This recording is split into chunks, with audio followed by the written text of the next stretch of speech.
السلام عليكم ورحمة الله وبركاته. الحمد لله نحمده ونستعينه ونستغفره ونعوذ بالله من شرور أنفسنا ومن سيئات أعمالنا. من يهده الله فلا مضل له ومن يضلل فلا هادي له. ونشهد أن لا إله إلا الله وحده لا شريك له ونشهد أن سيدنا مولانا محمدا عبده ورسوله. اللهم صل على سيدنا مولانا محمد طب القلوب ودوائها وعافية الأبدان وشفائها ونور الأبصار وضيائها وعلى آله وصحبه وسلم.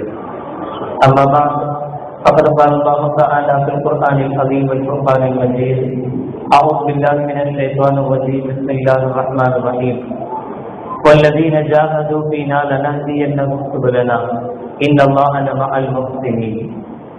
قال النبي صلى الله عليه وسلم: إن في الجسد مضغة إذا سلغت سلغ الجسد كله وإذا فسدت فسد الجسد كله، أو كما قال عليه الصلاة والسلام. صدق الله العظيم وصدق رسوله النبي الكريم. سبحانك لا علم لنا إلا ما علمتنا إنك أنت العليم الحكيم. رب اشرح لي صدري ويسر لي أمري واحلل عقدة من لساني يفقهوا قولي. புகழளிக்கும் அல்லாஹ் ஒருவனுக்கே உரித்தாகட்டுமாக.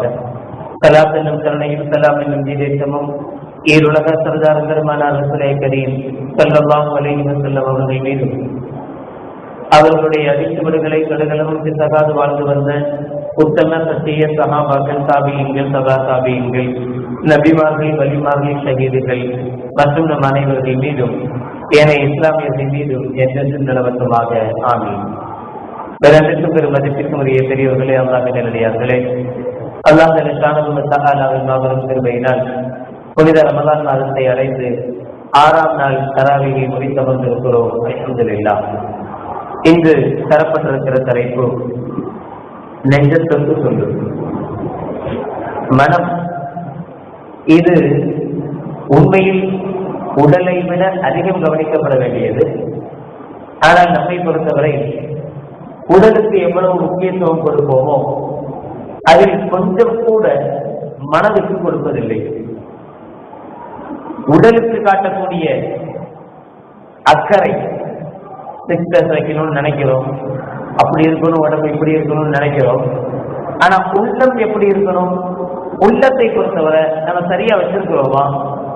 எப்படி நம்ம வெளியில பழகுகிறோமோ அதே போல உள்ளம் இருக்குதா? யாராவது ஒருத்தர் திடீர்னு நம்மளை பார்த்து எங்க உன் மனசுல உள்ள சொல்லு பார்க்கலாம் அப்படின்னு டக்குன்னு சொல்ல முடியுமா? மனசுல அவனை பத்தி தான் நினைச்சு வச்சிருக்கோம். படுவாவி பெயர் இந்த நேரத்துல வந்திருக்கிறானே அப்படின்னு நினைச்சிருக்கோம்.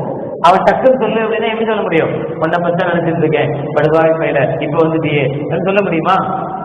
அவனுடைய வெளியில அவனை கண்டவனை நாம சிரிக்கிறோம், ஏதோ வரவேற்கிற மாதிரி தெரியுது. ஆனா உள்ளுக்குள்ள நம்ம மனசு என்ன சொல்லுது அப்படின்னா அவனை பத்தி திட்டுது. அப்ப இப்படித்தான் நம்முடைய நிலைமைகள் இருக்கு. வெளியில ஒரு காட்சி இருக்குது, நமக்கு வெளியில ஒரு மாதிரி நம்மளை காட்டிக் கொள்கிறோம், ஆனால் உள்ளுக்குள் நாம் வேற மாதிரி இருக்கிறோம். இந்த நிலை குறித்து மார்க்கம் என்ன சொல்லுது? மனசை எப்படி கட்டுப்படுத்தணும், மனசை எப்படி வச்சிருக்கணும், மனசை எப்படி வைக்க சொல்லி மனம் அல்லாஹ் கண்மணி நாயகம் ஸல்லல்லாஹு அலைஹி வஸல்லம் சொல்கிறார்கள். இது நமக்கு ரொம்ப ரொம்ப முக்கியம். நாம் கேள்விப்பட்ட ஒரு கதை தான். ஒரு சார் ரொம்ப இன்ட்ரெஸ்டா பாடம் நடத்திட்டு இருக்கிறார். பசங்கள்லாம் எப்போதும் போல கேட்டுட்டு இருக்கிறாங்க. பிள்ளைங்க இன்ட்ரெஸ்டா கேட்கறாங்கன்னு சொல்ல முடியாது. அதாவது ஏதோ நடத்துறாரு, இப்படிதான் ஆகணுமா, பாஸ் ஆகிதான் ஆகணுமான்றதுக்காக உட்கார்ந்து கேட்பாங்க. அதுல ஒரு பையன் ரொம்ப மும்முரமா ஸ்கூல்ல, அந்த ஸ்கூல் ரூம்ல, கிளாஸ் ரூம்ல ஒரு எலி ஒண்ணு இங்கேயும் எங்கேயும் சுத்திட்டே இருந்துச்சு. இவன் விடாம அதை பார்த்துட்டே இருந்தான். அது அங்க வந்தா அங்க பாப்பா, இங்க வந்தா இங்க பாப்பா, ரவுண்ட் அடிச்சுட்டே இருந்துச்சு. அதுவும் இவனும் விடாம ரவுண்ட் அடிச்சுட்டே இருந்தான், பார்த்துட்டே இருந்தான். இவன் நல்ல இன்ட்ரெஸ்டா பாடம் நடத்திட்டு இருந்தவர் திடீர்னு கேட்டாரன் எல்லாத்தையும் பார்த்து, ஏய் நான் சொன்னதெல்லாம் ஒழுங்குதா, புரிஞ்சுதா, எல்லாம் மனசுல நுழைஞ்சுதா அப்படின்னா. டக்குன்னு இவனை பார்த்து கேட்கவும் இவன் டக்குன்னு, சார் இல்ல சார், வால் மட்டும் வெளியில இருக்கு அப்படின்னா. இப்ப அவன் எங்கேயோ சொல்லிக்கிட்டு இருக்கும் போது அவன் வேற எங்கேயோ கவனிச்சுட்டு இருக்கிறான். கிட்டத்தட்ட இந்த கதை என்ன சொல்கிறதோ அதே மாதிரிதான் நம்மள பல பேர் இருக்கும். சொல்லுவாங்க, உடம்பெல்லாம் இங்க இருக்கு, பாடி பிரசன்ட், ஆனா மைண்ட் ஆகும். ஆனா மனசெல்லாம் வேற எங்கேயோ கிடக்குது, இங்கதான் இருக்கும். அஜயத்தை சிரிச்சு பேசினாருன்னா நாமளும் சேர்ந்து சிரிப்போம், அஜயத்தை பார்த்துட்டு இருந்த மாதிரியே இருக்கும். ஆனா மனசுக்குள்ள என்னவெல்லாம் வேற எங்கேயோ இருக்கும். 11 மணிக்கு முடிச்சிருவாரா, போனவனா கபாப் கிடைக்குமா, இல்ல அவன் கூட்டிட்டு போயிடுவானா, உள்ள அவ்வளவு விஷயம் உள்ள ஓடிக்கிட்டே இருக்குது. இருக்கிறத பார்த்தா எல்லாம் அப்படிதான் போற மாதிரி தெரியுது. அவ்வளவு விஷயம் ஓடும். இங்கதான் இருக்கும், இங்கதான் பார்த்துட்டு இருக்கோம், இங்கதான் பேசிட்டு இருக்கோம். ஆனா மனசு எங்கெங்கெல்லாமோ சுத்தி கொண்டு வந்து கொண்டு இருக்கும். எனவே இது ஒரு மோசமான மனம். பொதுவாக சொல்லுவாங்களா, மனம் ஒரு குரங்கு. இது கிட்டத்தட்ட யார் சொன்னாங்களோ தெரியல. அவனுக்கு ஒரு நல்ல சர்க்கரையை ஒரு 1/2 கிலோ சர்க்கரை வாங்கி போடணும். உண்மையிலேயே மனசு அப்படிதான் இருக்கு, குரங்கு மாதிரிதான் இருக்கு. ஒரு இடத்துல நிக்கவே மாட்டேங்குது. திடீர்னு இதுக்கு ஆசைப்படுது, திடீர்னு அதுக்கு ஆசைப்படுது, திடீர்னு அதுக்கு ஆசைப்படுது. எதுலையுமே மனம் ஒப்பி போய் மனசு ஆசைப்பட்டு நாமளா விரும்பி ஒரு காரியத்தை செய்யறதுங்கிறது ரொம்ப ரொம்ப மனசு நம்மள ஒரு இடத்த கொண்டு போய் நிக்க விடுறதே இல்லை. இதை செஞ்சுட்டு இருந்தாலும் அதுக்கு ஆசைப்படும். நிக்கிறத விட்டுட்டு இருக்கிறத விட்டுட்டு ஏன்டா பறக்கிறதுக்கு ஆசைப்படுற அப்படின்னு கேட்பாங்க. இங்க ஆசைப்படும், திடீர்னு அங்க ஆசைப்படும், திடீர்னு அங்க ஆசைப்படும். அல்ஹம்துலில்லாஹ் ஒரு கடை வச்சிருப்போம், நல்லா நிம்மதியான வருமானத்தை தந்திருப்பான், நல்லா போயிட்டு இருக்கும், எந்த பிரச்சனையும் இல்லை, நஷ்டம்லாம் இல்லை, லாபத்துல ஓடுது, தேவையான அளவுக்கு முன்னால பணங்கள் வருது, காசு வருது, நல்லா போய்கிட்டு இருக்கும். ஆனா மனசு சும்மா இருக்குமா? ஆசை அப்படியே ஓடு உள்ள, நல்லதானே போய்கிட்டு இருக்கு, இன்னொரு கடையை திறந்தா என்ன அப்படின்னு உடனே நாம சுத்தி இருக்கிறவங்கள்ட்ட ஏதாவது ஒரு ஆலோசனைக்காக கேட்டா, நெல்லை எரிச்சுதா, இதே போதும் அப்படிமா. ஆனா மனசு கேட்காது, இல்ல இல்ல அவங்க தான் பொறாம நம்ம மேல, எங்க இன்னொரு கடை வச்சு அவங்க மேல மேல ஆகிடுவோமோ அப்படின்னு நினைச்சிட்டு வேணாங்கிறாங்க அப்படின்ட்டு அவங்க சொல்றதெல்லாம் கேட்க மாட்டோம். நாமளா அப்படி இன்னொரு கடையை ஓபன் பண்ணிடுவோம். அது என்னமோ 10 மாசம் ஒரு மாதிரியா தான் இருக்கும், போக போகத்தான் தெரியும். இதுல வர்ற லாபத்தையும் சேர்த்து அது இழுத்துட்டு போயிடும். கடைசியில் ஒண்ணுமில்லாம நிக்க போதுதான், ஆஹா இருக்கிறதையும் விட்டுட்டு பறக்கிறதுக்கு ஆசைப்பட்டவே அதையும் விட்டுட்டவே. இந்த மனம் அப்படித்தான், ஒரு இடத்துல நிக்கிறதுக்கு விடவே விடாது. இங்கிருந்து அங்க போவோம், அங்கிருந்து அங்க போவோம், ஏதாவது ஒண்ணு மேல ஆசைப்பட்டு கொண்டே இருக்கும், ஆசைகள் மாற்றிக்கொண்டே இருக்கும். மோசமான ஒரு மனம் இது. எனவே இந்த மனசை ரிலாக்ஸா கொண்டு போகணும் அப்படின்னா, அதை ஒரு கட்டுக்கோப்பா கொண்டு போகணும் அப்படின்னா, அல்லாஹ் ஜல்ல ஷானஹு ஒரு வழிமுறையை சொல்லி கொடுக்குறான். அலா இன்ன பிதிக்ரில்லாஹி தத்மஇன்னுல் குலூப். அல்லாஹ்வுடைய திக்ரை கொண்டு, அல்லாஹ்வுடைய திக்ரினால் உங்களுடைய கல்புகள் நிம்மதி பெறும், அமைதி பெறும். எதையுமே விரும்பி செய்யணும், விரும்பாம செஞ்சா அது வேஸ்ட். நம்ம மனசை பொறுத்தவரை அப்படித்தான். எங்கேயாவது டூர் போவோம், ஃபேமிலி டூர், எல்லாம் ஒன்னா ஜாலியா சந்தோஷமா இருக்கும். பிள்ளைங்கள்லாம் ரொம்ப சந்தோஷமா இருப்பாங்க, அல்ஹம்துலில்லாஹ் அத்தா கூட்டு போறாரு, எல்லாரும் சந்தோஷமா இருப்பாங்க. அத்தா மட்டும் ஒரு மாதிரியா உட்கார்ந்து இருப்பாரு. அம்மா கேட்பாங்க, என்னங்க ஒரு மாதிரியா இருக்கீங்களா, சந்தோஷமா ஜாலியா டூர் போயிட்டு இருக்கோம், என்ன ஒரு மாதிரியா இல்ல, வீட்டை பூட்டினா இல்லையான்னு தெரியல. இவங்களுக்கெல்லாம் இந்த கவலை, அவருக்கு என்ன கவலை அப்படின்னா வீட்டை பூட்டினா இல்லையா தெரியல. ஏன் இந்த சந்தேகம் இவருக்கு வருது அப்படின்னா, அந்த வீட்டை பூட்டுறதுங்கிற அந்த செயலை மனம் ஒட்டி செய்யல. மனம் விரும்பி அந்த செயலை செஞ்சிருந்தா கன்ஃபார்மா நல்ல தெரியும், நான் தான் பூட்டினேன், என் கையில இந்த இருக்கு சாவி, பூட்டிட்டேன், நல்ல தெரியும். ஆனா அதை ஏனோதானோ ஏதோ ஒரு வேலையை பார்த்துக்கிட்டு அதை பூட்டி அதுல ஒரு மனசை கொண்டு போகாம ஏதோ ஒண்ணு செஞ்சோம் அப்படின்னா அது உறுத்திக்கிட்டே இருக்குது. அதை செஞ்சோமா இல்லையா? இப்ப கூட ஸ்கூட்டர் சாவி நம்ம கையில தான் இருக்கும், பைக் சாவி கையில தான் இருக்கும். ஆனாலும் மனசு சொல்லும், சைட்ல போட்டனா இல்லையா, வச்சுதா இல்லையா, இல்ல டக்குன்னு அவன் பேசிட்டு இருந்தோம் எவ்வளவு வந்துட்டோமோ சொல்லும் போதே 2 பேர் பாக்கெட் தலாவி பார்ப்பாங்க, பைக்கு சாவி முதல்ல இருக்குதா இல்லையா, இல்ல வண்டியிலே வச்சுட்டு வந்துட்டோமா. இதெல்லாம் நாம செய்யும் போது என்ன செய்யறது இல்லைன்னா, மனசொப்பி செய்யறது இல்லை, ஏதோ ஒரு இன்னொரு வேலையை பார்த்துக்கிட்டே இதையும் சேர்ந்து செய்யும் போது இதெல்லாம் என்ன ஆகி போகுது அப்படின்னா, மனசு அதுல நிலைக்காமலேயே போகிறது. கலீல் ஜிப்ரான் ஒரு அழகான வரிகளை சொல்கிறார்.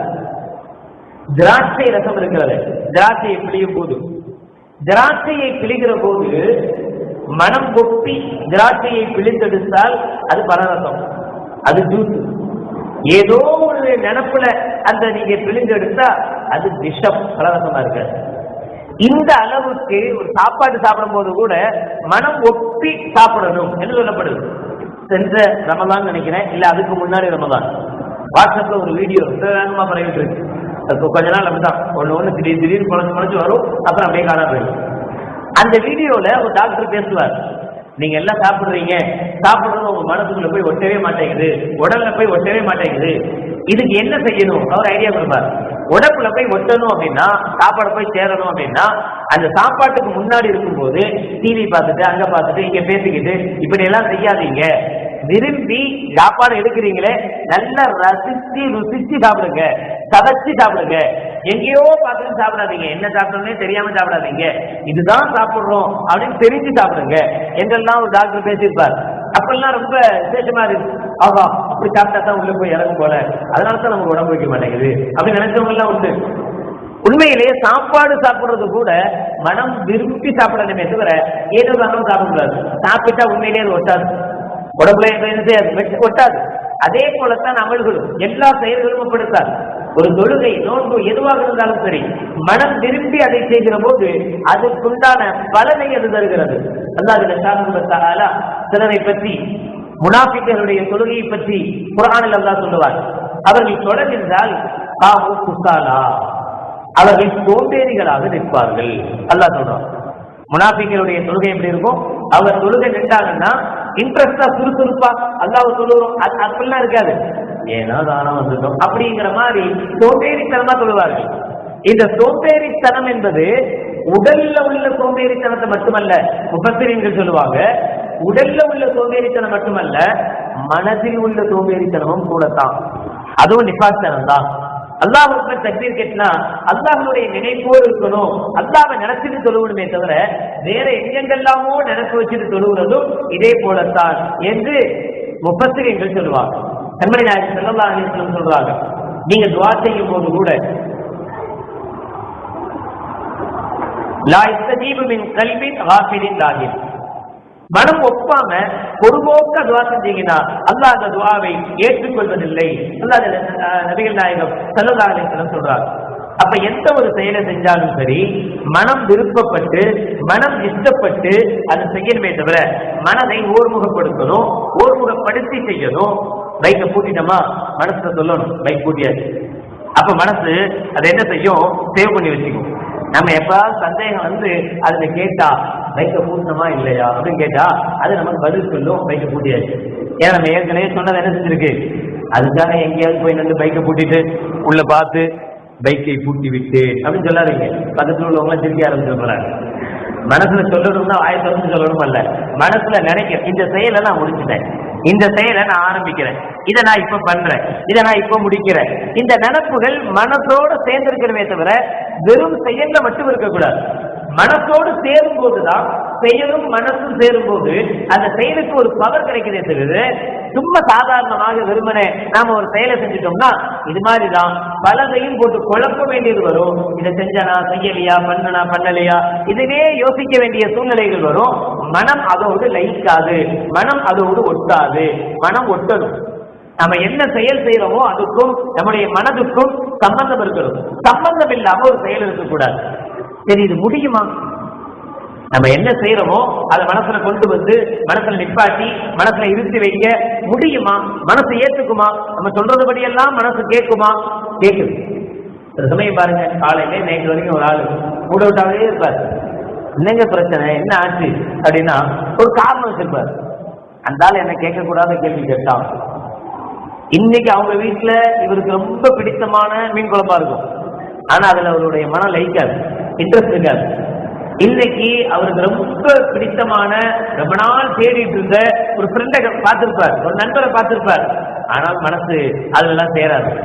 இவருடைய மனசு முழுக்க முழுக்க எங்க இருக்கு? அதனால அந்த கேள்வி கேட்டாங்க. இதுலேதான் மெயின் ஃபுல்லா அங்கேதான் இருக்கும். அதனால பையன் ஏதாவது சின்ன லேசா வந்து அத்தா என்னத்தான் ஜாலியா எப்போது பேசுற மாதிரி தமாசா வந்து பேசுவா, வேலை உங்க அம்மா மாதிரியே வந்திருக்கு அப்படிங்கிறது. வாய்ப்பு கிடைக்கும் போது திட்ட முடியும், உங்க அம்மா மாதிரியே வந்திருக்கு அப்படின்னு அவனை திட்டி அனுப்புறது. ஏதாவது விஷயம் ஏதோ ஒரு மைண்ட் செட்ல போய் சேர்ந்துருச்சு, மனசுல போய் உட்கார்ந்துருச்சு. இனி இதை நீக்கிறதே இல்லை. ஒரு நாள் ஃபுல்லா அதே யோசனை, அதே சிந்தனை, அதை பத்தியே சிந்திக்கிறோம். வேற எதுலையுமே நம்மளுடைய மனசு ஒட்ட மாட்டேங்குது. இது முடியுதா இல்லையா? இது நமக்கு முடியுதா இல்லையா? தேவையில்லாததெல்லாம் மனசுல ஏற்றி வச்சுக்கிட்டு அதனால நம்மளை நாமே கஷ்டப்படுத்துறோமே. அப்படி இருக்கும்போது தேவையான விஷயங்களை மனசுல நிலைநிறுத்த முடியாதா? மனசுல சேர்த்து வைக்க முடியாதா? முடியும். அப்படி முடியும்னு நினைச்சுதான் ஒரு இளைஞன் ஒருத்தன் போய் மனசை ஓர்முகப்படுத்தணும். ஓர்முகப்படுத்தி கடவுள் கடவுள் கடவுள், இறைவன் இறைவன் இறைவன், எதையுமே யோசிக்கக்கூடாது. உலகத்தினுடைய எதையுமே யோசிக்க கூடாது, எதுவுமே கிடையாது. அல்லாஹ் பத்தி மட்டுமே நினைக்கணும், இறைவனை பத்தி மட்டுமே நினைக்கணும். அப்படியே நினைச்சு நினைச்சு நினைச்சு நினைச்சு இருந்தா போய் கடவுளை சேர்ந்துடலாம், கடவுள்கிட்ட போய் சேரலாம் அப்படின்னு ஒருத்தன் வந்து உட்கார்றான். ஒரு மரத்துக்கு அடியில தவம் செய்யறான், தவத்துக்காக உட்கார்றான். நல்லா உட்கார்றான் பயங்கரமா. எல்லா கட்டங்களையும் தாண்டி போய் கடைசி கட்டம் அது. இன்னும் கொஞ்ச நேரம் போச்சுன்னா கடவுளோட நெருங்கிடுவார். அந்த அளவுக்கு உண்டான ஒரு கட்டம் வந்து தவத்தினுடைய உச்சக்கட்டம். இந்த தவத்தினுடைய உச்ச கட்டத்துல இருக்கும்போது திடீர்னு என்ன நினைச்சாலும் தெரியாது, கண்ணை திறந்து பார்த்தான். எதிரில் ஒரு அழகான பொண்ணு ஒன்று சொல்லிட்டு என்னுடைய தவம் கலைஞ்சது. அந்த தவத்துல கடவுளை தவிர வேற யாரையுமே நினைக்க கூடாது. பார்த்த பிறகு நினைக்காம இருக்க முடியும், பார்த்துதான் நினைச்சுட்டான். அதனால என்ன செஞ்சு கொஞ்சங்களுடைய தவம் கலைஞ்சு. ஆனா நம்மள மாதிரி ஆள் இல்லாத ரொம்ப உஷாரான ஆளு விடக்கூடாது, எப்படியாவது நான் கடவுளை அடைஞ்சே தீருவேன் அப்படின்னு வைராக்கியம் அவன்கிட்ட இருக்கு. அதனால மறுநாளும் வந்தான். மறுநாளாச்சும் வேற எங்கேயாவது போய் உட்கார்ந்து வச்சிருக்க கூடாது, அதே இடத்துக்கு வந்தான். பாத்துருவோம் இன்னைக்கு இங்கேயே உட்கார்ந்தோம், இதே இடத்துல இருந்து நம்ம கடவுளை அடைஞ்சு ஆகணும் அப்படின்னு அங்கேயே வந்து உட்கார்ந்தான். ஆனா இன்னைக்கு உஷாரா என்ன செஞ்சுட்டான், கண்ணை கருப்பு துணியை போட்டு கட்டிக்கிட்டான். நேற்று பார்த்ததுனால தானே ரொம்ப வந்துச்சு அப்படின்னு கருப்பு பொன் துணியை போட்டு கட்டிட்டு வந்து உட்காரலாம். இன்னைக்கும் அதே மாதிரி தவத்தினுடைய உச்சக்கட்ட நிலைமை, தவத்தினுடைய உச்ச நிலைமைக்கு போனான். இன்னைக்கு அதே நேரத்துல அதே சமயத்துல அந்த பெண் வந்துச்சு. அந்த பெண் வந்தான். ஆனா நல்ல காலம், என்ன செஞ்சிருந்தான், துணியால கண்ணை கட்டி இருந்தான். அதனால அந்த பெண் என்ன செய்யல, பார்க்கல. ஆனா இவனுடைய கெட்ட காலம், கொழுத்து போட்டு வந்தாலும் ஜில் ஜில் ஜில் ஜில் ஜில். இவன் காதல சொல்லு போன உடனே ஆஹா நேற்று வந்தாலே அவதானே அப்படின்னு நினைக்க ஆரம்பிச்சா மறுபடியும் என்ன செஞ்சு போச்சு, தவம் கலைஞ்சு போச்சு. ஆனாலும் விடலையா, மூணாவது நாள் வந்தான். வந்து அதே இடத்துல உட்கார்ந்தான். இன்னைக்கு கண்ணையும் கட்டிக்கிட்டான், அப்புறம் காதையும் அடைச்சிட்டான். காதையும் பஞ்சு வச்சு அடைச்சாரு. இன்னைக்கும் அதே மாதிரி இந்த கட்ட நிலைமை, கடவுளை அடைய போற அந்த ஸ்டேஜ். இப்போ அதே நேரத்துல அதே டைம்ல அந்த பெண் வந்துச்சு. இன்னைக்கு அல்ஹம்துலில்லாஹ் இவன் கண்ணை கட்டியிருந்தான், அதனால அந்த பெண்ணை பார்க்கல. காதல் நல்ல பஞ்ச வச்சு அடிச்சுட்டான். அதனால பொழுதே போட்டிருந்தாலும் அந்த சத்தங்கள்லாம் இவனுக்கு எந்த டிஸ்டர்பும் பண்ணல, அந்த சத்தம் இவனுக்கு கேட்கவே இல்லை. இன்னைக்கு ஒரு கராகத்து வந்துச்சு. அது என்ன அப்படின்னா, தலை நிறைய பூ வச்சுட்டு வந்தாலும் தமக மகமகம்னு உள்ள போட்டுச்சு. போனா ஆஹா அவதான் நினைச்சா மறுபடியும் தலை கிளம்பி விடலையே. நானாலும் திருப்பி வந்தாலும் திருப்பி வந்து கிட்டத்தட்ட ஒரு மூட்டா போனா மையத்துக்கு பார்த்துருப்பீங்க, மூக்குல பஞ்சு வச்சு காதுல பஞ்சு வச்சு அப்படி வைப்பாங்களா இல்லையா, கிட்டத்தட்ட அந்த நிலைமை தான் இவனுக்கு. கண்ணை கட்டிக்கிட்டான், மூக்குல பஞ்சு வச்சாச்சு, காதுல பஞ்சு வச்சாச்சு, இருக்கிற ஓட்டெல்லாம் பஞ்சு வந்து உட்காந்துட்டான். இன்னைக்கு பாக்குறோம் இன்னைக்கு அவன் எப்படி இருக்கிறாள். அதே மாதிரி உச்சக்கட்ட ஒரு நிலைமை, கடவுளை அடைய போற அந்த நேரம். ஆனா இன்னைக்கு இவன் என்னென்னமோ பண்ணான், கஷ்டப்பட்டான், பாவம். அந்த பொண்ணு இன்னைக்கு வரவே இல்லை. நல்லதா கடவுளை அடைஞ்சிருப்பான் அப்படின்னு நாம நினைப்போம். ஆனா அந்த ஸ்டேஜ் வந்த உடனேயே அவன் மனசு சொல்லிட்டான், ஆஹா இந்த டைம்ல தானே அவன் வந்தான். அந்த சமயத்துல சில பிள்ளைங்க பைக்ல போய்கிட்டு இருப்பான், அவன் சேர்ந்து போறோம்னு வச்சுக்கீங்களேன். போய்கிட்டு இருந்தா முன்னாடி ஒண்ணுமே இருக்காது, திடீர்னு பிரேக் பிடிச்சிட்டு திரும்ப போவான். என்ன இல்ல இல்ல இல்ல வேற ஒண்ணு இல்ல போவான், சம்திங் ஏதோ இருக்கு அங்க. எப்பவுமே அந்த பிரேக் அடிக்கிற இடம், எப்பவுமே அங்க யாரையோ சந்திக்கிற இடம், ஆட்டோமேட்டிக்கா என்ன செய்யுது, கையை அங்க பிரேக் அடிக்குது, அங்க நிக்க சொல்லுது மனசு. இதுக்கு என்ன காரணம், மனசு காரணம். இந்த மனசை இவன் ஆரம்பத்திலேயே கட்டுப்படுத்தி இருந்தான்னு வச்சுங்களேன், அந்த பெண்ணை பார்க்கும் போதும் பிரச்சனை இல்லை, அவ பொறுத்து கொண்டு வந்தாலும் பிரச்சனை இல்லை, அவ பூ வச்சுட்டு வந்தாலும் பரவாயில்ல, எதுவுமே அவனை பாதிச்சிருக்காது.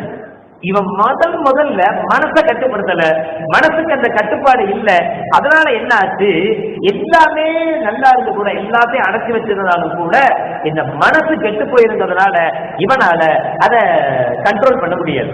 இதைத்தான் நபிகள் நாயகம் ஸல்லல்லாஹு அலைஹி வஸல்லம் சொல்றாங்க, இன்னத்தில் ஜஸதி முதுஆ, உங்களுடைய உடலில் ஒரு சதை துண்டு ஒண்ணு இருக்கு, இதான் சலுகல் ஜஸதுக்குள்ளு, அது மட்டும் நல்லா ஆயிட்டா போதும், உங்களுடைய உடம்பே நல்லா ஆயிடுச்சுன்னு அர்த்தம். இதான் பசதல், அது மட்டும் கெட்டு போச்சுன்னு வச்சுக்கீங்களேன், பசதல் ஜஸதுக்குள்ளு, உங்களுக்கு என்னதான் சிக்ஸ் பேக் இருந்தாலும் சரி, மனசு கெட்டு போயிருந்தா இதெல்லாம் எங்க போகுதுன்னே தெரியாது. சீக்கிரமா நீங்க போன் விழுந்து கப்பு வச்சு நடக்கிற ஸ்டேஜுக்கு மாறிடுவீங்க. இல்ல நான் எக்ஸசைஸ் பண்றேனே, இல்ல நான் காலையில் அப்படி செய்யறேனே, கொண்ட கடலை எல்லாம் ஊற வச்சு சாப்பிடுறேன் அப்படிதானே, அதெல்லாம் சாப்பிடுவாங்க தானே, பச்சை கொண்ட கடலை அவிக்காம அப்படியே ஊற வச்சு சாப்பிடுறேனே, ஏன் என் உடம்பு போகுது? உடம்பெல்லாம் நல்லா தான் இருக்கு, மனசு நல்லா இல்லையே. மனசு கெட்டு போயிருக்கிறதுனால என்ன ஆயிடுது? இவ்வளவு கஷ்டப்பட்டு உடம்ப வளர்த்தும் கூட உடம்பு சேர்ந்தே கெட்டு போயிடுது. அப்ப உடலுக்கு உண்டான அந்த ஆரோக்கியத்துல அதிக பங்கு மனசுக்கும் இருக்கிறது. ஒரு காலம் இருந்துச்சு, முற்காலத்துல எல்லாம் அல்ஹம்துலில்லாஹ் கம்மியா தான் சம்பாதிச்சாங்க, ஆனா சந்தோஷமா வாழ்ந்தாங்க. நிம்மதிங்கிறது இருந்துச்சு, மனசுல சந்தோஷம் இருந்துச்சு. ஆனா இப்ப அல்ஹம்துலில்லாஹ் சொல்ல தேவையில்ல, நல்ல சம்பாதிக்கும், ரூபாய்க்கு மதிப்பே இல்லாம. ஸ்கூலுக்கு போற பையன் கூட 10 ரூபா கூட வாங்க மாட்டேங்கிறான், கூட 10 ரூபா சேர்த்து கேட்கலாம். அந்த அளவுக்கு ரூபாய்க்கு மதிப்பே இல்லாம போச்சு. காலேஜ் படிச்சா கேட்கவே வேணாம், 100 ரூபாய்க்கு கம்மியா கொடுத்தா வாங்கவே மாட்டான். எதுக்கு? பாக்கெட் மணி, சும்மா பாக்கெட்ல வைக்கிறதுக்கு 100 ரூபா செலவழிக்கிறோமோ இல்லையா. ரெண்டாவது சும்மா பாக்கெட்லயாவது என்ன செய்யணும், 100 ரூபா இருக்கணும். அப்பதான் காலேஜ் போற பையனுக்கு மதிப்பு. இல்லைன்னா அத்த காலேஜே வேணாம் விட்டுரு, உன்னால முடியலன்னா ஏன் காலேஜ்ல சேர்த்தேன், டெய்லி 100 ரூபா கொடுக்க முடிச்சா கொடு, நான் காலேஜுக்கு போறேன் அப்படின்னு கேட்கறான். மதிப்பே இல்லாம இவ்வளவு பணப்பொருக்கம் இருக்கு, பொருளாதாரம் இருக்கு, சந்தோஷம் இருக்கா? நிம்மதி இருக்கா? இல்லாம போச்சு. ஒரு காலம் கூட்டு வாழ்க்கை இருக்கு, எல்லாம் ஒன்னா இருப்பாங்க வீட்டுல.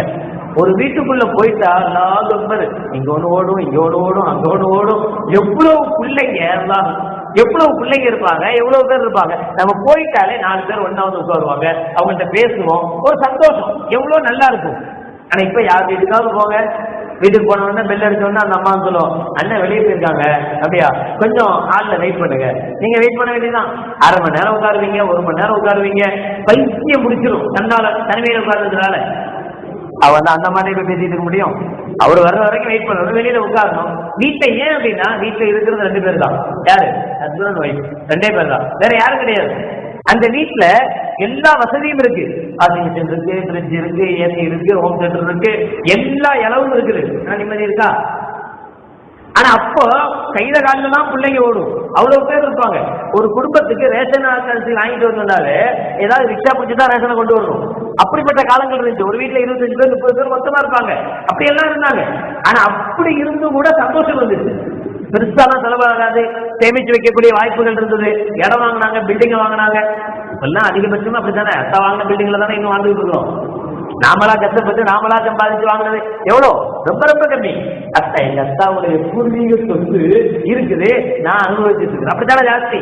அப்ப அந்த நிம்மதியோட அவங்களுக்கு அதுவும் இருந்துச்சு, அந்த மனசுல சந்தோஷம் இருந்துச்சு. இன்னைக்கு எல்லாமே இருக்கிறது, இப்படி தனித்தனியா போனதனுடைய விளைவு என்ன ஆயிப்போச்சு தெரியுமா? சின்ன வீடுதான், ரொம்ப சின்ன வீடுதான், 2 பேர் தான் இருக்கிறாங்க. அதிகபட்சமா குழந்தை பிறந்தா உண்டு, இல்லைன்னா இல்ல. குழந்தை பிறகு ரொம்ப ரேரா போச்சு இந்த காலங்கள்லாம். இல்லைன்னா அந்த 2 பேர் தாங்க, ஹஸ்பண்ட் ஒய்ஃப் 2 பேர் தான் இருக்கிறாங்க. ஆனால் இதுல அதிகமான பணம் எங்க போக வேண்டியது இருக்குன்னா, மனநல மருத்துவர்கள்ட்ட. இப்ப 2 ஹாஸ்பிட்டல் ரொம்ப ஃபேமஸ் இப்போ சமீப காலமாக. ஒண்ணு கர்ப்பம் தெரிக்கக்கூடிய ஹாஸ்பிட்டல்கள், குழந்தை இல்லையா வாங்க இங்க வாங்க அங்க வாங்க. தலைவலி வைத்தவங்களுக்கு கூப்பிடுற மாதிரி கூப்பிடுறாங்க. சாதாரண தலைவலி வைத்த வலின்றது அப்பப்ப வரும், ஏதாவது கொஞ்சம் கஞ்சி கொஞ்சம் அதிகமா குடிச்சிடும், வயிற்று வலிக்க ஆரம்பிச்சிடும், அதுக்கு ஏதாவது ஒன்று போட்டாகணும். கொஞ்சம் தூக்கம் இல்லாம போச்சு, தலைவலிக்க ஆரம்பிச்சிடும். அதுக்கு இது அடிக்கடி வரும் வயிற்று வலி தலைவலிங்கிறதுலாம். ஆனா இது அடிக்கடி வர்றதா? குழந்தை பத்துக்கிறதுங்கிறது சர்வசாதாரணமா கூப்பிடுறாங்க. எவ்வளோ எங்க பார்த்தாலும் அந்த ஆஸ்பத்திரியா பிறக்க ஆரம்பிச்சிருச்சு. எல்லா ஆஸ்பத்திரிகளும் கருத்தரித்தல் மையம் எவ்வளவோ அதுக்கு அதிகமாகி போச்சு. அதே அளவுக்கு கொஞ்சம் கூட குறைவில்லாம மனநல மருத்துவர்கள் அதிகமாயிட்டாங்க. ஒரே கன்ஃபியூஸா இருக்கு, ஒரே பயமா இருக்கு, யாரை பார்த்தாலும் பயமா இருக்கு, எதை செஞ்சா எதையும் செய்ய முடியல. ஏன் இப்படி இருக்கு? எதுக்குங்க இப்படி இருக்கு தெரியல. அவற்றவும் நாம கேட்க முடியும், நாமளா அவருக்கு பதில் சொல்ல முடியும். ஏன் நீங்க இப்படி இருக்கிறீங்க, ஏன் இப்படிலாம் உங்களுக்கு வருது, என்ன பிரச்சனை? ஒண்ணுமே தெரியல. வீட்டுல யாரெல்லாம் இருக்கீங்க? நானும் என் பொண்டாட்டி மட்டும்தான் இருக்கும், அதுதான் பிரச்சனை. பொண்டாட்டி கூட தனியா மாட்டினா சும்மா இருக்க முடியுமா?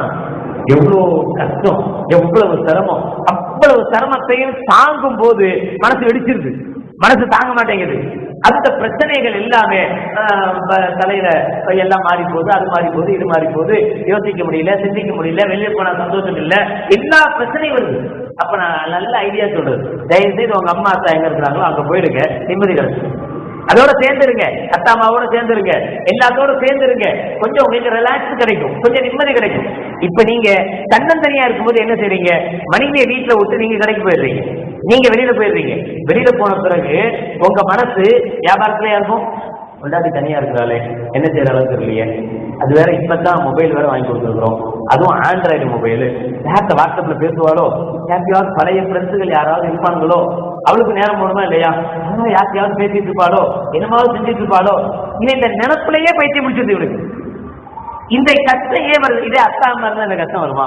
அவங்க பாட்டு வீட்டுல விட்டு வந்துடலாமா இல்லையா? அத்தா அம்மா இருப்பாங்க, யாருமே வரமாட்டாங்க, யாரும் போக மாட்டாங்க.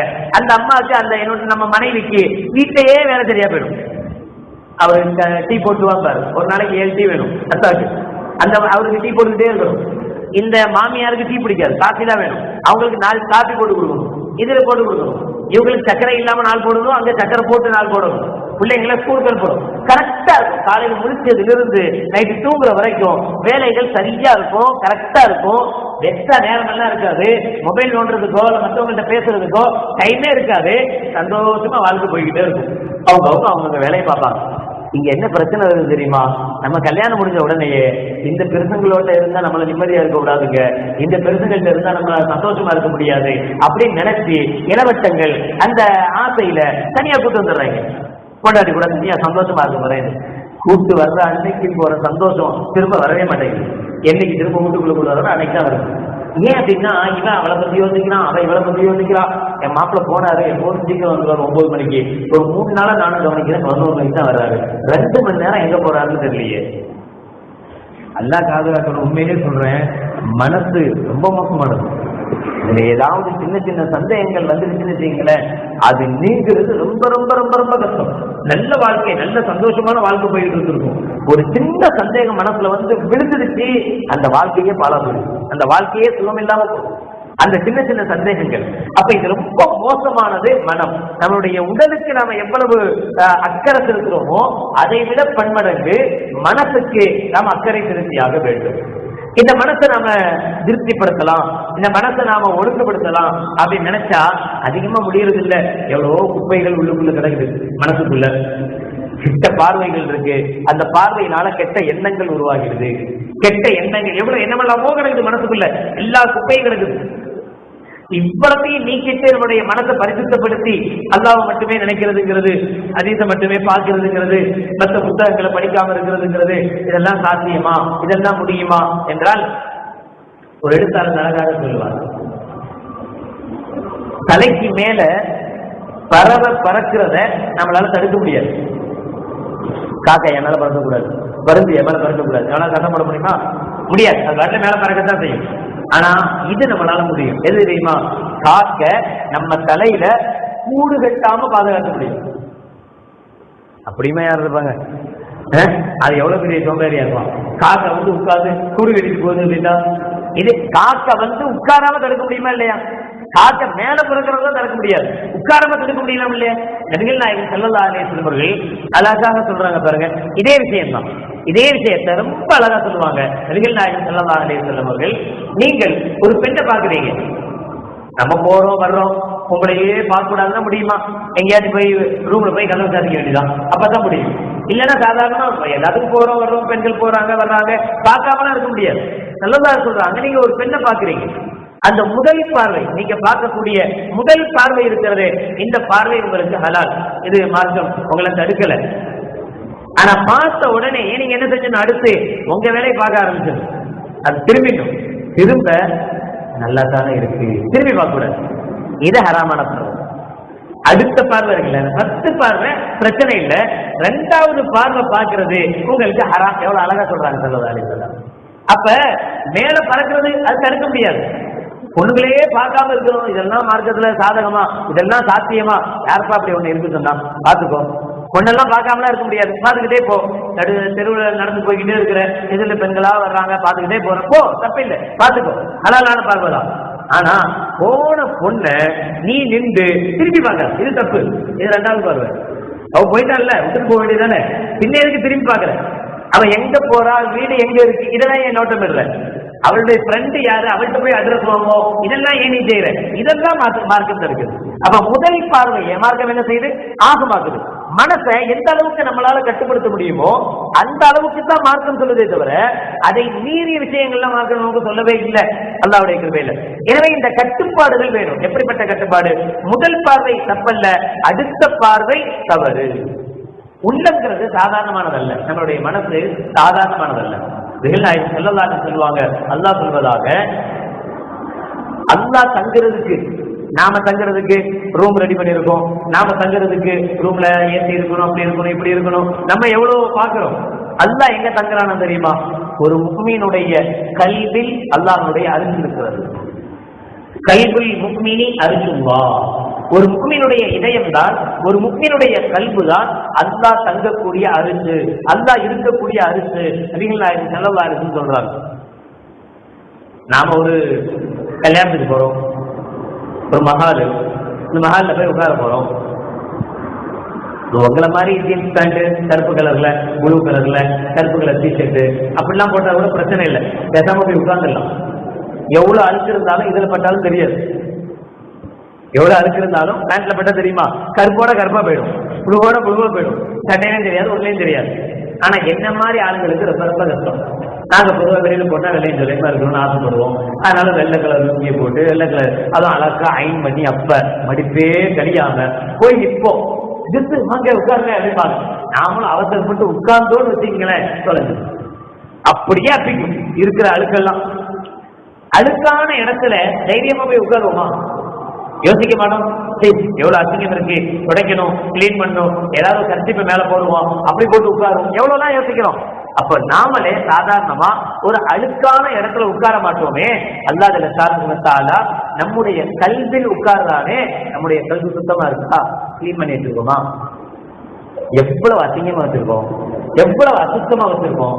இந்த கல்விக்குள்ள எவ்வளவு கெட்ட எண்ணங்கள் இருக்கு, கெட்ட அசுத்தங்கள் இருக்கு. இதுலதான் அல்லாஹ் உட்காருவானா, கல்விக்கு வருவானா? ஆனா அல்லாஹ் விரும்புகிறான், அல்லாஹ் வரணும்னு நினைக்கிறான், நம்முடைய கல்வில வரணும். கல்வில் முக்மின அரிசுல்லா, முக்மினுடைய கல்வி தான் எனக்கு சிம்மாசனம் அப்படின்னு அல்லாஹ் சொல்றான். ஆனா அவன் வருவதற்குண்டான கல்வாக நம்முடைய கல்விகள் இருக்குதா? இல்ல. இமாம் பூஸ்ரி இமாம் அவர்கள் மிக அழகாக சொல்லுவார்கள், இந்த கல்வி எப்படிப்பட்டது அப்படின்னு. இது பால்குடி மறக்காத குழந்தையை போல.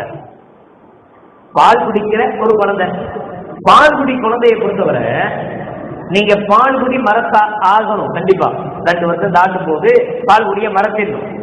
அதுக்கு பல டெக்னிக்கல்லாம் தாய்மார்கள் பண்ணுவாங்க. கசம்பு தேய்ச்சி விடுவாங்க, அதை தேய்ச்சி விடுவாங்க, கசக்கிற மாதிரி வைப்பாங்க. ஏதாவது ஒண்ணு செஞ்சு பிள்ளை என்ன செய்யக்கூடாது, இனி பால் குடிக்க விடக்கூடாது அப்படின்றதுல ரொம்ப கவனமா இருப்பாங்க. ஆனா அப்படி யாரும் ஒரு தாய் தான் புள்ள மேல ரொம்ப பாசம் வச்சு, என் புள்ள தாய்ப்பால் தானே குடிக்குது, வேற என்னமா நல்லது தானே அப்படின்னு பால்குடி மறக்காமையே விட்டுட்டான்னு வச்சுங்களேன், அவன் நம்மள மாதிரி ஆனாலும் பால்குடி மற வேண்டாம். எவ்வளவு வயசானாலும் என்ன செய்யாதவனுக்கு பால்குடி மறக்காது, அப்படியே பழகிடுவான். இந்த மனமும் அப்படித்தான். இந்த மனசுக்கு ஒரு லிமிட் இருக்கு, ஒரு எல்லை இருக்கிறது. அந்த எல்லை போகும்போது நம்ம என்ன செஞ்சிடணும், அந்த மனசை கட்டுப்படுத்திடணும். அது இதுக்கு மேல நீ போக கூடாது, இது மோசமானது அப்படின்னு நம்ம கட்டுப்படுத்தணும். கட்டுப்படுத்தாம அது வழியில நாம போக ஆரம்பிச்சிட்டோம்னு வச்சுங்களேன், அது சொல்றபடிலாம் நாம கேட்க ஆரம்பிச்சிட்டோம்னு வச்சுங்களேன், அது நம்மளை கண்ட கண்ட இடத்துக்கெல்லாம் கூட்டு போகும், அசிங்கமான இடங்களுக்கெல்லாம் கூட்டு போகும், நாட்டம் பிடிச்ச இடங்களுக்கெல்லாம் கூட்டு போகும். ஆனா அந்த நாட்டம் எதுவுமே நமக்கு நாட்டமாவே தெரியாது. அதுதான் பிரச்சனையே. நாட்டமா தெரிஞ்சாலும் இது நாட்டம் அப்படின்னு இன்னைக்கு இல்லைன்னா நாளைக்காவது திருந்துகிற வாய்ப்பு கிடைக்கும். ஆனா எப்ப இந்த மனசு இத ஒரு மோசமானதாவே நினைக்கல, இத ஒரு அசிங்கமானதாவே நினைக்கல, அசுத்தமானதாவே நினைக்கல, எல்லாரும் செய்யறது தானே நாமும் செய்யறோம், இப்படி மனசை பழக்கிட்டோம்னு சொன்னா இந்த மனசை என்ன செய்ய முடியாது, நீங்க மீட்டெடுக்க முடியாது, உங்க கண்ட்ரோல்ல இந்த மனசு வராது. அல்லாஹ் சொல்லுவான், இன்னல்லாஹ் லா யன்துரு இலா அஜ்சாமிக்கும் வலா இலா சுவரிக்கும் வலாக்கி யன்துரு இலா குலூபிக்கும் வ அமாலிக்கும் என்று கண்மணி நாயகம் ஸல்லல்லாஹு அலைஹி வஸல்லம் சொல்வாங்க. உங்களுடைய உடலை அல்லாஹ் ஜல்ல ஷானஹு வ தஆலா பார்க்கிறது இல்ல, உங்களுடைய உள்ளத்தை தான் அல்லாஹ் ஜல்ல ஷானஹு வ தஆலா பார்க்கிறான். எனவே இந்த கல்வை பரிசுத்தப்படுத்துங்க, சுத்தமாக்கி வைங்க. யார் என்ன கேட்டாலும் என்ன நினைக்கிற அப்படின்னு கேட்டா டக்குன்னு பதில் சொல்லணும். யோசிக்க கூடாது. அது மாதிரி சுத்தமான எண்ணங்கள் மட்டுமே நம்முடைய உள்ளத்தில் இருக்கணுமே தவிர கசடுகளான எண்ணங்கள், அசிங்கமான எண்ணங்கள் உள்ளத்தில் இருக்கக்கூடாது. அதற்கு உமர் ரலியல்லாஹு தஆலா அவங்கள்ட்ட போய் கேட்பாங்க, உமர் அவர்களே, இந்த அச்சம், அல்லாஹ்வுடைய பயம் இதெல்லாம் சொல்றாங்களே அப்படின்னா என்ன? எப்படி அந்த அல்லாஹ்வுடைய பயத்தை கொண்டு வர்றது, எப்படி அந்த தக்வாவை கொண்டு வர்றது அப்படின்னா உமர் ரலியல்லாஹு தஆலா சொல்வாங்க, ஒரு அடர்ந்த காடு, அந்த காட்டுக்குள்ள நீ நடந்து போற, ரெண்டு பக்கம் பயங்கரமான முள் செடிகள் இருக்கு, நடுவுல ஒரு ஒத்தையடி பாதை, அந்த ஒத்தையடி பாதையில நீ நடந்து போய்கிட்டு இருக்கிற, உன்னுடைய டிரெஸ் இருக்கு, ஆடை இருக்கு, கொஞ்சம் காத்தடிச்சு பறந்தாலும் என்ன செய்யும்? முள்ளுல போய் மாட்டிக்கும். முள்ளுல மாட்டினா துணி கிழிஞ்சிடும். இப்ப ரெண்டு பக்கமும் முள்ளு செடி, ஒத்தையடி பாதை, நீ நடக்கிறதுக்கு மட்டும்தான் இடம் இருக்கு. இந்த இடத்துல நீ நடந்து போகும்போது எப்படி ட்ரெஸ் எல்லாம் ஒண்ணு சேர்த்து, ஆடை எல்லாம் சேர்த்து வச்சுக்கிட்டு எதுவுமே பறக்காத மாதிரி, முள்ளுல போய் மாட்டிடாதபடி எப்படி நீ ரொம்ப யோசிச்சு ஒவ்வொரு அடியையும் எடுத்து வைக்கிறியோ அதுக்கு பேர் தான் தக்குவா. தக்குவா அப்படித்தான். மனசு ரொம்ப மோசமானது நம்மளை சுத்தி இருக்கும், நம்மளை சுத்தி மோசமானதுதான் இருக்கும். நாம நடுவுல ஒரு பாதையில போறோம், இந்த பாதையில் நடக்கும் போது நாம எடுத்து வைக்கக்கூடிய ஒவ்வொரு ஸ்டெப்பும் ஒவ்வொரு அடியும் அல்லாஹ்வுக்கு உகந்ததா இருக்கணும்னா மனசு ரிலாக்ஸ் ஆகணும். மனசுல அந்த கஷ்டங்கள், மோசமான எண்ணங்கள் இவைகள் எல்லாம் தூக்கி தூர போட்டுட்டு மனசை நாம் சுத்தப்படுத்த ஆரம்பிக்கணும். கல்வி சுத்தமானால் மட்டும்தான் அமல்கள்ல வீரியங்கள் கிடைக்கும். அதை செய்வதற்குண்டான ஒரு வழிமுறையை அல்லாஹ் ஜல்லல்லாஹு தஆலா சொல்றான், அலா இன்ன பிதிக்ரில்லாஹி தத்மஇன்னுல் குலூப். அதிகமாக அல்லாஹ் அல்லாஹ் அல்லாஹ் என்கிற வார்த்தைகளை திக்ர் செய்யுங்க. சுப்ஹானல்லாஹ், அல்ஹம்துலில்லாஹ், அல்லாஹ் அக்பர் என்கிற திக்ர்களை அதிகமா செய்யுங்க. சும்மா தஸ்பீஹ் உருட்டுறதுக்கு பேர் இல்ல தஸ்பீஹ்ங்கிறது. மனசால் நினைச்சு சொல்லுங்க, அல்ஹம்துலில்லாஹ் அல்லாஹ்வுக்கே எல்லா புகழும் நினைச்சு சொல்லுங்க, சுப்ஹானல்லாஹ் அல்லாஹ் மகா தூய்மையானவன் நினைச்சு சொல்லுங்க. அப்படி சொல்லும் போது தான் அதுல ஒரு ஈர்ப்பு கிடைக்கும். இப்படியே உங்களுடைய மனசை பழக்குங்க, மனசை நல்லவைகள்ல பழக்குங்க. உங்களுடைய மனங்களில் அதிகமாக நல்லவைகள் இடம்பெறணுமே தவிர, நல்ல எண்ணங்கள் இடம்பெறணுமே தவிர, யாரையும் பற்றிய கெட்ட எண்ணங்களோ மோசமான எண்ணங்களோ, மோசமான எண்ணங்கள் நிச்சயமாக வரக்கூடாது. நினைப்பிலேயே வரக்கூடாதுன்னா செயல்ல வரலாமா? அப்ப செயல்ல வராம இருக்கணும்னா முதல்ல மனசு சுத்தம். ஒரு அறிஞர் அழகாக சொல்கிறார், மனிதனுடைய உடல் ஒரு வீடுன்னு வச்சுக்கீங்க, அவருடைய உள்ளம் வீட்டில் குடியிருக்கிற மனுஷன மாதிரி. ஒருத்தர் அழகா பில்டிங் கட்டி இருக்கிறார், சூப்பர் பில்டிங், உலகத்தில் யாருமே அப்படி கட்டல, அவ்வளவு அழகான மாளிகை, அப்பா உள்ள போனா அப்படி இருக்கு. சில பேர் பாத்ரூம் போயிட்டு சொல்லுவாங்க, என்ன இந்த வீட்டுல பாத்ரூம் இப்படி வச்சிருக்கிறாங்க, உள்ளேயே இட போட்டு சாப்பிடலாம் போல தெரியுது அப்படின்னு. சில பேருடைய வீட்டுல பாத்ரூம் அவ்வளவு கிளீனா வச்சிருப்பாங்களாம், அவ்வளவு பளபளன்னு இருக்குமா. அப்படி ஒருத்தர் வீட்டை அவ்வளவு சூப்பரா கட்டி வச்சிருக்கிறார். ஆனா வீட்டுல இருக்கிறார்ல, வசிக்கிறார்ல, அவர் யார் அப்படின்னா கேன்சர்ல பாதிக்கப்பட்டவர். அவர் யாரு? கேன்சர்ல பாதிக்கப்பட்டவர். இந்த வீட்டுல குடியிருப்பதற்கு இவர் தகுதி உள்ளவரா? இந்த வீடு இவ்வளவு அழகா இருந்து இவ்வளவு இதா இருந்து என்ன பிரயோஜனம்? மனுஷன் தெரியலையே, எல்லாம் இருக்கு, திங்க முடியலையே, எல்லாம் இருக்கு, அனுபவிக்க முடியலையே. அப்போ எல்லாம் வெளிப்புறம் எல்லாம் அழகா தெரியுது, ஆனா உள்ளுக்குள்ள பேஷண்ட் உட்கார்ந்து இருக்கிறார், நோயாளி உட்கார்ந்து இருக்கிறார். அதே போலத்தான் நல்ல யோசிச்சு பாருங்க, இந்த உடல் இருக்கிறதே நம்மளுடைய வீடு மாதிரி நினைச்சுக்கிங்க. இந்த வீட்டுக்குள்ள இருக்கக்கூடிய நம்முடைய உள்ளம் இருக்கே, அந்த உள்ளம் பேஷண்டா இருக்கா அல்லது நல்லா இருக்கா? இது அவங்களுக்கு தான் தெரியும். நம்மளுடைய உள்ளம் எப்படி இருக்கு இப்போதைக்கு நமக்கு தான் தெரியும். பேஷண்டா இருந்தா தயவு செய்து 3 வேளை கண்டிப்பா என்ன எடுத்துக்கங்க, மாத்திரை எடுத்துக்கங்க. சாப்பாட்டுக்கு முன்னாடி ஒண்ணு, பின்னாடி ஒண்ணு, அப்படி போடுற மாதிரி குறைஞ்சபட்சம் 5 வேளை கண்டிப்பா இந்த மாத்திரை எடுத்துக்கங்க. அது தொழுகை. இந்த மாத்திரையை விடாதீங்க, தொடர்ந்து இந்த மாத்திரையை சாப்பிட்டுட்டே இருக்கணும். இது போக சில விஷயங்கள்ல சாப்பாட்டுல பக்குவங்கள் வேணும். இந்த சாப்பாடு சாப்பிடணும், இந்த சாப்பாடு சாப்பிடக்கூடாது.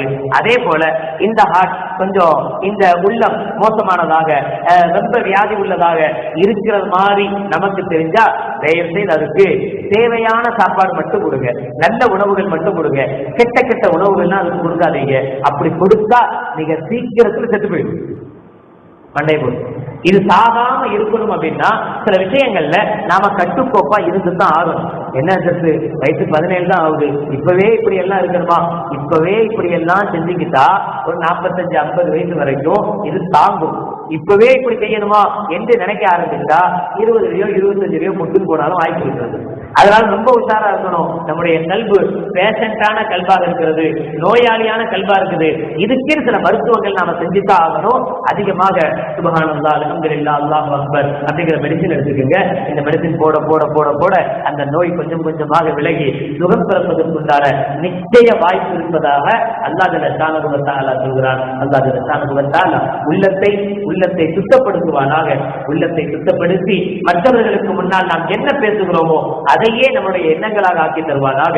உள்ளொன்றும் புறமொன்றும் இருக்கிற முனாஃபிக்குகளின் கூட்டத்தில் நம்மை சேர்க்காமல் அல்லாஹ் பாதுகாத்து அருள்புரிவானாக. வாக்குதாவான் அல்ஹம்துலில்லாஹி ரப்பில் ஆலமீன். بسم الله الرحمن الرحيم. الحمد لله رب العالمين. اللهم صل على سيدنا مولانا محمد وعلى ال سيدنا مولانا محمد وبارك وسلم عليه. ربنا ظلمنا انفسنا وان لم تغفر لنا وترحمنا لنكونن من الخاسرين. ربنا اغفر لنا ذنوبنا واسرافنا في امرنا وثبت اقدامنا وانصرنا على القوم الكافرين. اللهم ارحمنا برحمتك يا ارحم الراحمين.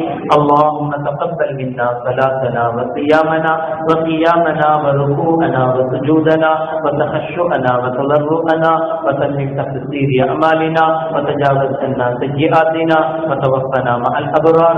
ربنا آتنا في الدنيا حسنة وفي الآخرة حسنة وقنا عذاب النار. وصلى الله تعالى وسلم على خير خلقه سيدنا محمد وعلى آله وأصحابه أجمعين.